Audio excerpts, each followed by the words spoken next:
전소미는 대한민국의 가수이다. 한국명은 전소미, 영문명은 애닉소미다우마로 보통 한국명인 전소미로 잘 알려져 있다. 실제 애닉이라는 이름은 대중들은 거의 모르며 가족들이나 한국 지인들도 잘 쓰지 않는다. 소미의 가족들도 대부분 소미라고 부르는 듯하다.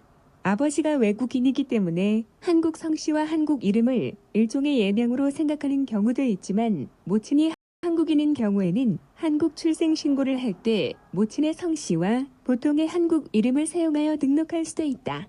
원래 JYP 엔터테인먼트 소속의 연습생으로 엠넷의 식스틴 및 프로듀스 100일의 연속으로 참가했다. 식스틴에서는 최종에서 아쉽게 탈락했으나 프로듀스 100일에서 최종 1위로 발탁 후 프로젝트 걸그룹 I.O.I 센터로 활약했다. I.O.I 활동을 계기로 JYP 엔터테인먼트와 정식적인 전속 계약을 맺어 I.O.I 활동 종료 후 다방면에서 활발하게 활동했다. 트와이스를 잇는 JYP의 차세대 걸그룹 멤버로 류진 등과 함께 많은 기대를 받고 있었으나 2018년 8월 20일 JYP 엔터테인먼트와 전속 계약 해제 후 YG 엔터테인먼트의 산하 레이블인 더 블랙 레이블과 계약을 맺었다. 2019년 6월 13일에는 솔로곡 벌스데이를 타이틀로 하는 싱글 앨범 벌스데이로 정식 데뷔했다.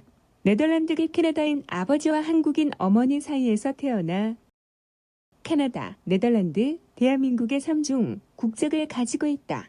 캐나다 온타리오주 출생으로 생후 6개월 때부터 대한민국 서울특별시에서 성장하였다. 어머니의 향수병 때문에 대한민국으로 오게 되었다고 한다. 초등학교 저학년 시절에는 외국인 학교를 다녔으며 이후 초, 중, 고 전부 한국 학교를 졸업하였다. 집에서는 장녀다. 동생인 에블린과는 8살 차이로 나이 차이며 자매간의 우애는 매우 좋다.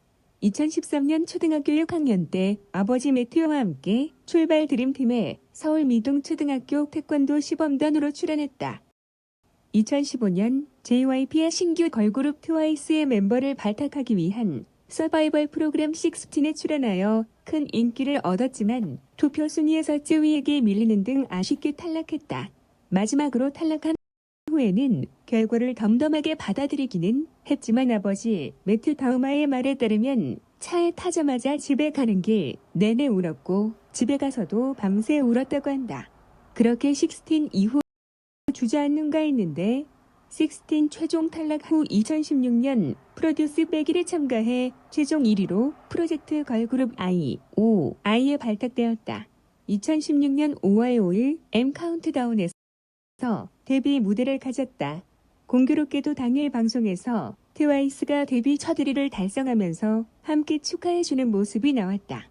뒤쪽 어딘가 있을 소미를 찾던 채영과 조한 후 채영을 안아들어서 축하해 주었고 그 다음 눈물을 흘리는 다현을 꼭 안아준 후 무대를 퇴장하다가 뒤에서 눈물을 주체하지 못하며 홀로 펑펑 울고 있던 지휘를 발견하고 다시 달려와서 안아주는 모습을 보였다. 첫 완전체 활동에서는 생각보다 파트가 상당히 적었고 센터로 뽑힌 것이 무색하게 센터에 서는 시간도 상당히 짧았다. 하지만 걸크러쉬 컨셉의 유닛 활동에서 본격적으로 비중이 증가했고 컨셉 소화력도 호평을 받았다. 첫 1위 달성은 덤. 이후 완전체 활동에서도 나름 높은 비중과 더불어 깜짝 발차기 안무를 선보이는 등 활동을 잘 마무리 지었다. 여기에 1위 달성은 물론 본인이 소원하던 신인상까지 수상하게 되었다. 2016년 5월 23일에 엠넷의 모기업인 CJ가 한류 증진을 위해 마련한 CJ 꿈키움 음악교실의 봉사활동을 위해 중국 청도로 출국했었다. 이는 I.O.I의 첫 해외 활동이었다. 다만 모든 멤버가 가지는 않았고 가위바위보에서 이긴 임나영, 주결경, 김소혜, 최유정, 전소미만 갔다. 멤버 조합이 조합인지라 팬들에게 큰 웃음을 주었다. 이후 타임슬립 콘서트 마지막에서 본인은 I.O.I가 끝난 이후 무엇이 되어 있을지 모르겠다며 해체에 대한 슬픔과 아쉬움의 눈물을 흘렸다. 2017년 10월 7일 자신의 인스타그램에 토끼 인형을 끌어안고 애교 표정을 짓고 있는 사진을 올렸는데 문제는 해당 사진 배경에 술병들이 있었기에 미성년자 신분으로 음주를 한 것이 아니냐는 논란이 있었다. 이후 논란이 불거지자 소속사 측에서는 문제가 된 술병은 어른들이 마시던 것으로 술을 마셨다는 의혹은 전혀 사실무근이다라고 입장을 밝혔다. 2019년 6월 13일 솔로 가수로 데뷔를 알리면서 쇼케이스를 열었는데 완벽하게 준비되지 않았다는 이유로 쇼케이스에서 공연은 하지 않고 기자간담회로 도중 전환되어 논란이 일었다.